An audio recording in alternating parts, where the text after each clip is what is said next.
Қайырлы күн баршаларыңызға. Біз бүгін өте дәмді болып шығатын осындай қатпарлы нан немесе пәтір нан деп аталатын нан пісіретін боламыз. Видеоның соңына дейін көріп, пікір қалдырып, лайк басуды ұмытпаңыздар. Бізге қажет заттар ұн, су, тұз, сұйық май. Ең алдымен біз ыдысымызды алып, оған жылы суымызды құямыз.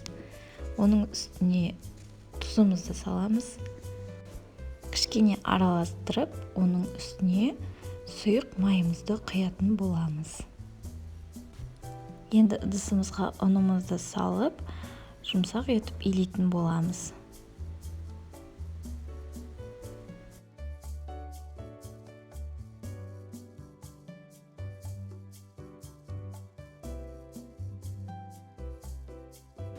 Енді қамырымызды екі бөлікке бөлеміз. Бізде екі пәтір нан шығады.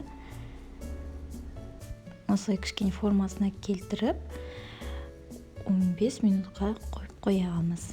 Оған дейін біз маргаринді алып сковородкада ерітетін боламыз. Жай отқа кішкене қайнатып жіберсеңіздер, ол суы кетеді. Енді біз пәтір нанымыздың начинкасын дайындаймыз. Ол үшін бізге 2 пияз, қара бұрыш, тұз керек. Пияздарымызды біз өте жіңішке етіп турайтын боламыз. Осындай жарты сақина формасында. Енді оны ыдысымызға салып, үстінен тұз саламыз. Дәміне қарай қара бұрыш саламыз. Енді барлығын араластырамыз. Қамырымызды алып, кішкене ұн сеуіп, жіңішке етіп жаямыз. Міне дастархандағы суреттер кішкене көріну керек. Енді еріген маргаринімізді алып, үстіне жағып, оның үстіне пиязымызды саламыз да, қамырымызды шетінен бастап осылай ораймыз.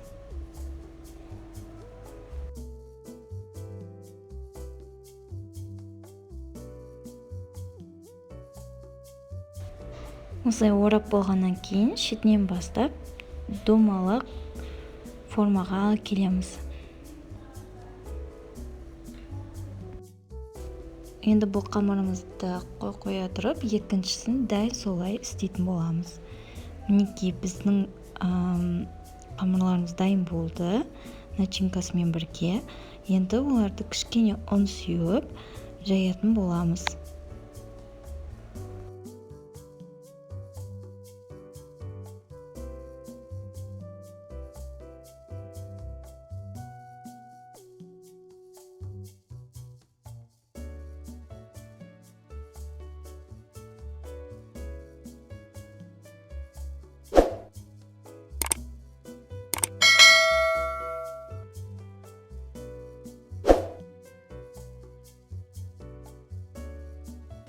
Қалыңдығы осындай міне видеодағыдай болса жеткілікті. Енді біз протеинімізді алып, оның үстіне жайылған пәтір нандарымызды қоямыз.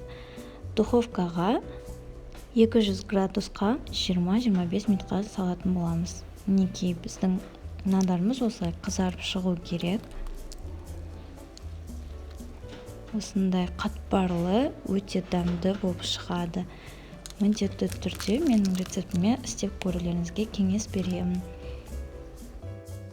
Мінекей қазір видеоға сіздерге кесіп көрсететін боламын пәтір нанды. Дауысын қарасаңыздар, иісі өте керемет, өте дәмді болып шығады. Міндетті түрде каналыма тіркеліп, лайк басып, пікір қалдыруды ұмытпаңыздар. Келесі видеода кездескенше.